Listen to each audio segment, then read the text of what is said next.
invité.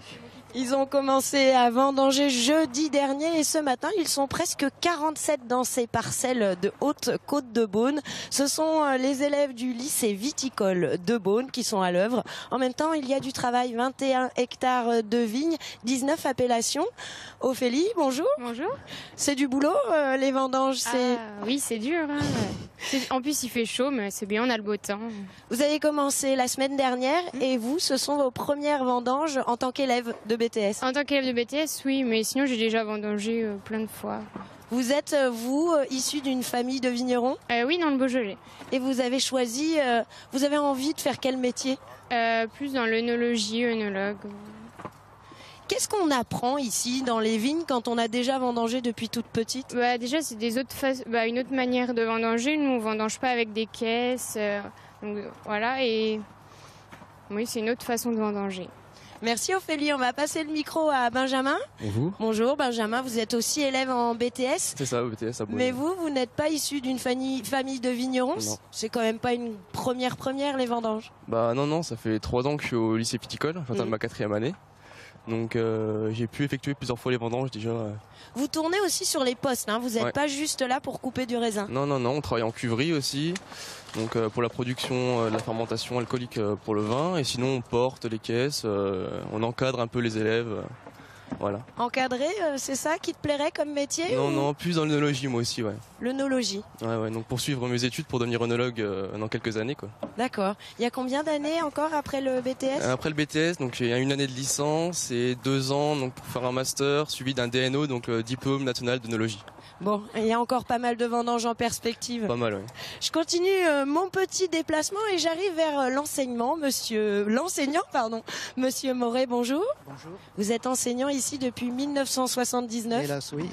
Des vendanges, vous en avez vu? On en a vu. C'est le meilleur atelier pédagogique qui soit, un domaine comme celui-là. Oui, c'est merveilleux parce que là, on travaille dans d'excellentes conditions et c'est tout à fait représentatif du vignoble qu'on peut trouver en Bourgogne avec un parcellaire extrêmement découpé, mais très très riche et très intéressant avec différents climats. Ça, c'est très précieux pour nous.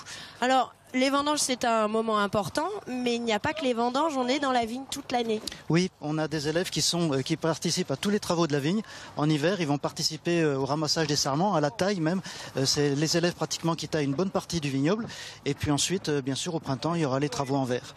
Les seuls travaux qui ne sont pas faits au lycée, ce moment, c'est les travaux d'été, où là, les élèves en 2e année partent en stage chez des vignerons pour justement acquérir le restant des connaissances. On se fait bousculer, hein, le travail continue.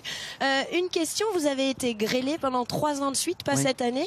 Ça aussi, il a fallu apprendre. Voilà. C'est quand même un support pédagogique. C'est pas qu'on aime bien, mais c'est vrai que ça fait une expérience au niveau des élèves, parce qu'après, au niveau de la taille, c'est différent. Au niveau de la vigne qui se remet mal de la grêle, c'est vrai que ça nous fait des très bons exemples. Mais on préfère des années comme cette année. C'est plus facile quand même. C'est plus facile, oui. Là, les conditions sont idéales. Vous les plaignez certaines années, mais pas là. Non, pas là. Il n'y a pas d'imperméable, pas de pluie, pas de rosée, c'est génial. Super. On continue notre petit déplacement. Je me rends auprès du responsable du domaine, le directeur du domaine, car ces vignes, c'est un atelier pédagogique, mais c'est avant tout un domaine viticole. Oui, tout à fait, un domaine viticole de 21 hectares, comme vous l'avez précisé, qui a toutes les fonctions d'une exploitation classique à laquelle viennent s'ajouter d'autres missions, telles que bien sûr la pédagogie et des missions d'expérimentation également. Vous avez 19 appellations ?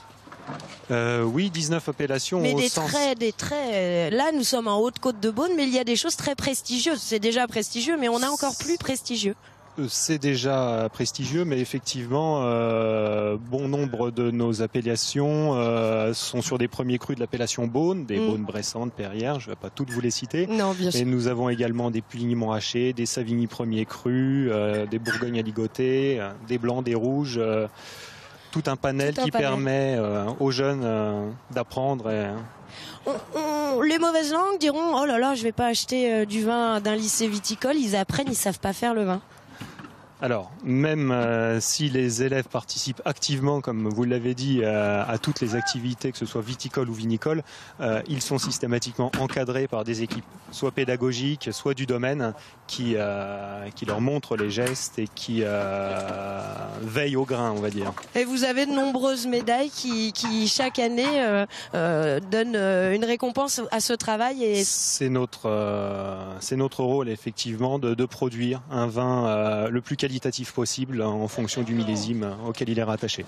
Merci, on passe le micro au directeur et justement un vin de qualité, c'est ce qui permet de donner encore plus de prestige à votre établissement, monsieur le directeur, c'est important? Oh, c'est très important, c'est très important d'avoir des médailles et des reconnaissances type Guy d'Achette tout au long des années qui se succèdent, parce que je dirais une médaille une fois tous les 10 ans, ça n'a pas d'intérêt. Donc l'objectif pour nous, c'est de présenter quand même des produits nobles au concours, pas tous les concours. L'essentiel pour nous, c'est de démontrer donc par A plus B que tous les ans, donc nous avons des distinctions et des reconnaissances, et en même temps, donc c'est quand même un outil pédagogique, comme cela a été dit tout à l'heure. Et c'est vrai que les élèves sont également fiers d'avoir des vins, d'avoir des vins médaillés. Tout à fait. Alors, assez rapidement, parlez-nous des différentes formations. Il existe des dizaines et des dizaines de métiers dans le vin que l'on peut apprendre ici. Les métiers sont très divers, ce serait très long de les aborder parce que ça va donc des métiers liés à la production, donc les métiers liés à la commercialisation aussi. C'est on peut dire qu'il y a une dizaine de métiers très alléchants de toute manière qui peuvent être proposés donc à l'ensemble de nos élèves qui sont en formation, puisqu'en résumé on a quand même 3 pôles de compétences, un pôle de compétences en technologie, donc avec la bac techno qui ouvre toutes les portes, je dirais, de l'enseignement supérieur qui touche au monde du vivant. Des formations bien sûr liées à la production, à la transformation et à la commercialisation. Bon, il y a forcément quelque chose à faire chez vous si on a envie de travailler dans le vin et ce sont des filières d'avenir, on n'en doute pas. On n'en doute pas et surtout des filières qui sont accessibles à tout public non issu du monde viticole. Ça c'est très important. Moi-même je ne suis pas viticulteur, j'ai un fils qui est épanoui dans un grand domaine viticole.